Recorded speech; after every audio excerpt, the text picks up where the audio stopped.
Hello guys! Isa ba kayong content creator like me? Ayan. Lalo na kapag may ads na kayo. I-uninstall nyo na yung Photolab nyo dyan sa cellphone nyo. Alam nyo ba kung bakit? Ayan. Ito, i-explain ko sa inyo. Hanapin nyo na yung mga in-upload nyo na Photolab na merong watermark ng Photolab kasi hindi siya accepted ni Meta. Ayan, ayaw ni Meta niyan. Kasi may watermark na Photolab, ibig sabihin, ayan, nakita nyo naman. Ayan guys. Nakita nyo naman, meron dyang 65 reactions, 44 comments, and 3 shares. Kailangan natin itong i-delete. Ayan. Move to recycle bin. Kasi may watermark siya ng Photolab. At ibig sabihin, may third party. Ayaw ni Meta nun. Ayan.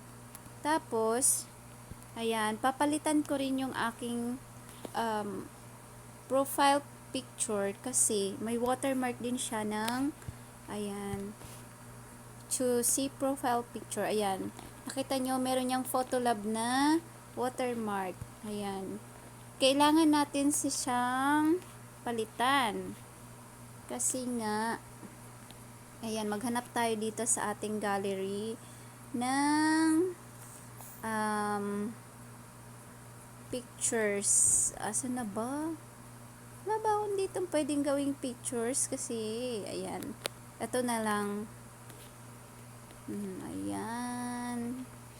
Saan ba ito? Ito na lang. For the meantime, ito muna. Ayan. Ayan, natupad na yung aking pangarap sa kaka-vlog ko. Nakabili na ako ng ganyan. Bahala na kayo. Ayan. O, palitan natin ng profile picture. Ayan, uploading your profile. Kasi naapektuhan nito ang ating dashboard. Bumaba yung ating engagement at yung earnings na bawasan. Ayan. Kaka-upload natin ng may watermark. Ayan, i-delete na rin natin yun na ating profile picture na ginamit.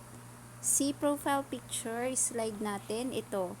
Ayan, may 81 likes and reactions. Ayan, 17 comments. I-delete na natin to. Delete photo. Ayan. Meron pa, wala naman. Ayan. Ayan guys. Ayan, sa mga gumagamit ng mga Photolab dyan, alisin nyo na yung watermark na yan. Alisin nyo na yung Photolab na yan kasi nga nakaka-apekto yan sa engagement and sa earnings nyo as a small content creator.